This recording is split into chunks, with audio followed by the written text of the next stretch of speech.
के बीच में एक बार फिर से आ गया हूँ 90.4 मेगाहर्ट्ज़ कम्युनिटी रेडियो ज्ञानवाणी पर टेल कहानी की किताब कैंपस कनेक्ट में लेकर, जो कि है अच्छा बोलने की कला, the art of effective speaking. अध्याय 20, चित्रण के द्वारा प्रभावित करना।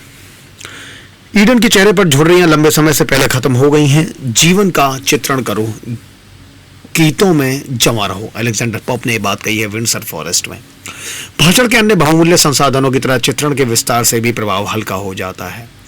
ज्यादा साज श्रृंगार से विषय हास्यप्रद हो जाता है। धूल साफ करने का कपड़ा उपयोगी होता है तो क्या उस पर कढ़ाई कर देनी चाहिए? चित्रण को उचित दायरे में रखा जाए या विस्तार के जरिए भव्य प्रदर्शन किया जाए, ये वक्ता की पसंद पर आधारित होता है। चित्रण के अंदाज से वक्ता के बौद्धिक स्वभाव का पता लगता है। चित्रण का अंदाज। वक्ता का किसी विषय को चित्रित करने का अंदाज ऐसा होना चाहिए कि दर्शकों के ज़हन में कथा वस्तु की छवि तैयार होती रहे। चित्रण का अर्थ है चित्र तैयार करना, उसकी रूपरेखा तय करना, उसमें रंग भरना और चित्रकारी की अन्य प्रतिभाओं का इस्तेमाल करना। चित्रण का स्रोत कल्पना होती है, अर्थात चित्रण के जरिए कल्पना को सचित्र किया जाता है। जे बर्ग एसनमीन। यदि आपसे गोलियों की तेज बौछार करने वाली बंदूक का व्याख्यान करने के लिए कहा जाए तो सामान्य तौर पर दो में से किसी एक निम्नलिखित तरीके से अपनाया जा सकता है। या तो हथियार को बनाने की तकनीक का व्याख्यान किया जाए या फिर इसे नरसंहार के प्रचंड हथियार के तौर पर प्रस्तुत किया जाए, यानी इसकी बनावट की जगह प्रभाव पर जोर दिया जाए। इस हथियार के व्याख्यान की पहली प्रक्रिया को वर्णन कहते हैं, जबकि दूसरी प्रक्रिया चित्रण है। वर्णन में साधारण तथ्यों पर जोर दिया जाता है, जबकि चित्रण में बारीक से बारीक पहलू को भी ध्यान में रखते हैं। वर्णन के जरिए विचार को स्पष्ट किया जाता है, जबकि चित्रण से विषय वस्तु के बर्ताव को दर्शाया जाता है। वर्णन का वास्ता आंतरिक तथ्यों से होता है, जबकि चित्रण प्रभाव को प्रदर्शित करता है। वर्णन का उपयोग गणना के लिए किया जाता है, वही चित्रण साहित्यिक प्रक्रिया है। वर्णन बौद्धिक क्रिया है, जबकि चित्रण संवेदनशील क्रिया है। वर्णन में औपचारिकता है तो चित्रण व्यक्तिगत होता है। विषय वस्तु के स्पष्ट प्रस्तुतिकरण के लिए वक्ता कल्पना के माध्यम से चित्रण करता है, वहीं दर्शक वक्ता के व्याख्यान के आधार पर मानसिक चित्र तैयार करते हैं। जाहिर है वक्ता चित्रण के माध्यम से केवल उसी विषय वस्तु का व्याख्यान कर सकता है जिसका उसने स्वयं अनुभव किया हो। वक्ता अपनी कल्पना और शब्दों के मायाजाल से अपने अनुभव का व्याख्यान इतने प्रभावशाली ढंग से कर सकते हैं कि दर्शक मंत्रमुग्ध हो जाएं। पिछले अध्याय यानी विषय एवं तैयारी में आंखों में झांकने के प्रभाव का वर्णन किया जा चुका है, वहीं पिछले अध्याय में कल्पना की शक्ति का व्याख्यान भी किया गया है, लेकिन फिलहाल चित्रण की बौद्धिक शक्ति पर चर्चा की जा रही है। किसी घटना के सभी पहलुओं को देखने और समझने वाली बौद्धिक शक्ति दरअसल आंखों से ज्यादा दिमाग में होती है। बारीकियों पर ध्यान देने वाला दिमाग घटना के विषय का जरूरत से वक्त दोबारा स्पष्ट चित्रण करने की शक्ति रखता है। यही चित्रण दर्शकों में रुचि पैदा करता है। किसी विषय, दृश्य, परिस्थिति, घटनाक्रम और व्यक्ति को कल्पना की उड़ान देने की आदत बहुत उपयोगी सिद्ध होती है। चित्रण की स्पष्टता से दर्शकों के जहन में विषय से संबंधित भ्रम दूर किया जा सकता है। विषय को स्पष्टता प्रदान करने की इस प्रक्रिया में वाक् चातुर्य की भूमिका अहम होती है। निम्नलिखित समूहों को संपूर्ण नहीं माना जा सकता, लेकिन फिर भी इनके व्याख्यान के लिए एक भी शब्द जोड़ने की आवश्यकता नहीं है। वक्ता के लिए चित्रण। वस्तु स्थिर गतिशील जो भी हो, दृश्य स्थिर हो या घटनाक्रम हो, परिस्थिति पूर्वगत बदलाव, बदलाव के दौरान और बदलाव के बाद, घटनाक्रम मानसिक, शारीरिक, व्यक्ति, आंतरिक और ऊपरी। इनमें से कुछ प्रक्रियाएं एक ही समय पर घटने वाली होती हैं, जबकि बाकी प्रक्रियाएं या तो संयुक्त होती हैं या फिर एकल। यदि चित्रण की प्रक्रिया का इस्तेमाल किसी वस्तु की स्पष्ट जानकारी की जगह वस्तु के स्वरूप को समझाने, उदाहरण के तौर पर जैपलिन एयरशिप के लिए किया जा रहा है, तो इसे वैज्ञानिक चित्रण कहते हैं। ये प्रक्रिया काफी हद तक वर्णन के समान होती है। यदि इस प्रक्रिया में अबाधित कल्पना के माध्यम से किसी परिस्थिति एवं दृश्य की प्रबल छाप छोड़ने की मंशा हो तो इसे कलात्मक चित्रण कहते हैं। इस कला को प्रभावशाली बनाने के लिए वाक् चातुर्य का इस्तेमाल किया जाता है। चित्रण के प्रकार। भाषण के दौरान चित्रण मुख्य रूप से सुझाव के माध्यम से होना चाहिए। चित्रण यानी कि विजुअल्स बनाना, आप लोगों के लिए विजुअल्स की मैं बात कर रहा हूँ। सुझाव के माध्यम से किया गया चित्रण संक्षिप्त होने के साथ गहरी छाप छोड़ने में कामयाब होता है।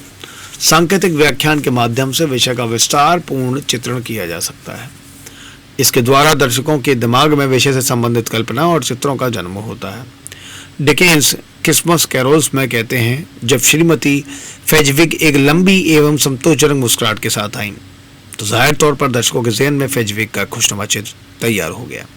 इस तरह का साधारण व्याख्यान बहुत प्रभावशाली होता है और इसी कला पर निपुणता की जरूरत होती है। यहाँ कुछ और उदाहरण पेश किए गए हैं। जनरल ट्रिंकल कठोर, ताकतवर एवं तंदुरुस्त व्यक्ति थे। वो कहाँ मिलेंगे लोगों को सदा मालूम रहता था। डिकेंस ने श्रीमती प्रीचर का व्याख्यान कुछ इस तरह किया है। एक छोटी सी गद्दी, एक छोटी सी गृहिणी, एक छोटी सी पुस्तक, एक छोटी सी डिब्बी, छोटी सी मेजें और तोलने नापने की सामग्री का समूह, और सब चीजों के बीच में समाई एक छोटी सी महिला। आप चित्रण के किसी भी प्रकार के नजरअंदाज कर सकते हैं, लेकिन सुझाव की कला में दक्षता के महत्व को नहीं नकार सकते। चित्रण साधारण संकेतों के माध्यम से होना चाहिए। चित्रण का प्रभाव विषय वस्तु के महत्व को दर्शाता है। मुजरे ने कहा है, यदि देखने वाला चकाचौंध की वजह से पलकें झपकाने लगे तो हम मान लेते हैं कि उसने किसी चमकीली या प्रकाशित वस्तु को देखा है। यदि चेहरा पीला पड़ जाए तो डर के आभास का बोध होता है। खुशी से खिला चेहरा सौंदर्य के दर्शन की अनुभूति कराता है। वहीं शांत चित्त में ध्यान का एहसास होता है। संक्षिप्त चित्रण उपाधि विशेषक होता है। नीली आंखें, मोहक मुस्कान, सुर्ख गाल आज पारंपरिक उपमाएं प्रतीत होती हैं, लेकिन होमर की उपमा उस दौर में एकदम ताजा थी। शताब्दियों से 8 तिल्लियों पर पहिया बेशर्मों की तरह घूमता है। हथौड़े की लगातार चोट से तलवार की धार बनती है। जैसे मुहावरों में कोई बदलाव नहीं किया गया है। विल लिविंगटन के द फाइटिंग डेथ की इस उपमा को याद कीजिए, जिसमें लेखक ने फिलीपींस में मुकाबला करते सैनिकों को दीवार पर जोंक की तरह चिपका हुआ दर्शाया। चित्रण भाषण के आंकड़ों को दर्शाता है। उन्नत वाक चातुर्य के प्रकार की चर्चा के साथ मार्गदर्शन के सुझावों पर भी ध्यान देना चाहिए। ये बेहद महत्वपूर्ण है, इस पर जरूर ध्यान दें। आंकड़ों को प्रदर्शित करने का सहज, बौद्धिक, संक्षिप्त, तीक्ष्ण, खुशनुमा और हास्यप्रद अंदाज मंच पर प्रस्तुतिकरण का सबसे बेहतर तरीका होता है। चित्रण साधारण और सीधे रूप में भी किया जा सकता है। बयान एकदम सीधा, साधारण और वर्णन मुक्त भी हो सकता है। चित्रण के अंदाज का निर्धारण स्वयं के बुद्धि विवेक से करना चाहिए और निर्धारित किए गए अंदाज के बाद फैसला करना चाहिए कि व्यापक विषय के बाद विस्तृत व्याख्यान करना चाहिए या फिर विस्तृत व्याख्यान के बाद विषय की व्यापकता का प्रस्तुतिकरण। ध्यान रहे कि अंदाज हर स्थिति में संक्षिप्त होना चाहिए। वॉशिंगटन इरविंग्स के निकर बोकर्स में मौजूद संक्षिप्त व्याख्यान पर ध्यान दीजिए। उस छोटे, चौकोर और गठीले चेहरे वाले बूढ़े भद्र व्यक्ति की दोहरी ठुड्डी, चौड़ा मुंह और फैली हुई नाक थी और वो लगातार सिगार पी रहा था। उसकी लंबाई ठीक 5 फीट 6 इंच थी, जबकि उसका दायरा 6 फीट 5 इंच तक का था। उसकी खोपड़ी वृत्ताकार थी और आश्चर्यजनक रूप से चौड़ी थी। उसके हर अंग से चतुराई झलक रही थी। प्रकृति ने उसकी गर्दन की रचना कुछ इस उलझन में की थी कि गर्दन पर सिर का संभालना अविश्वसनीय प्रतीत हो रहा था। ऐसा लग रहा था जैसे प्रकृति गर्दन की रचना करना ही नहीं चाहती थी। ऐसा लगता था जैसे उसकी खोपड़ी को दोनों कंधों के बीच सीधे रीढ़ की हड्डी पर रख दिया गया हो। उसका शरीर अंडाकार था, मुख्यतः निचला हिस्सा बहुत भारी था। ऐसा लगता था इस हिस्से को बनाने के लिए विशेष तौर पर विधाता से निवेदन किया गया था। वो बहुत आराम पसंद व्यक्ति था और सामान्य सैर सपाटे से भी मन चुराता था। ये व्याख्यान हालांकि हास्यास्पद है, लेकिन बहुत लंबा है। तथ्यों को बेवजह विस्तार दिया गया है। किसी हास्यास्पद व्यक्ति के व्याख्यान के लिए ये तरीका उत्तम हो सकता है, क्योंकि व्यक्ति की शारीरिक रचना के जरिए स्वभाव को दर्शाया गया है। ऐतिहासिक आदतों के व्याख्यान के जरिए चित्रण को चपल बनाया जा सकता है। Doctor TD. विट टालमेस के भाषण बिग ब्लंडर्स, बड़ी गलतियां की निम्नलिखित सजीव हाव भाव से परिपूर्ण नाटक की छवि पिछले 30 सालों से लोगों के दिमाग में अमिट छाप की तरह मौजूद है। बल्ले की आवाज आज भी स्पष्ट सुनाई देती है। बल्ले को हाथ में लो और उचित मुद्रा में खड़े हो जाओ। अब गेंद पर ध्यान जमाओ। बहुत नीची जमीन से रगड़ती हुई गेंद पर ऊंचा शॉट मत मारो। जब गेंद तेज रफ्तार से आए तो जोर से शॉट मारो, लंबा शॉट, आसमान छूता हुआ, ऊंचा, बहुत ऊंचा। भागो, तेज तेज भागो। व्याख्यान के दौरान वक्ता, दर्शक और मौजूद खिलाड़ियों के भीतर ऊर्जा के संचार पर ध्यान दीजिए। आपको ऐसा महसूस होगा जैसे खुद खेल रहे हों। होमर के अंदाज में तालमेल का दृश्य व्याख्यान भी कुछ इसी प्रकार का था। ऐसा प्रतीत हो रहा था जैसे घटना न केवल घट रही हो बल्कि साक्षात आंखों के सामने घटित हो रही हो। यदि आपने सफर के दौरान चर्चाओं में बढ़ चढ़कर हिस्सा लिया हो तो ध्यान दिया होगा कि वक्ता या तो भाषा को ज्यादा अलंकृत करता है या फिर भोंडी भाषा का इस्तेमाल करने लगता है।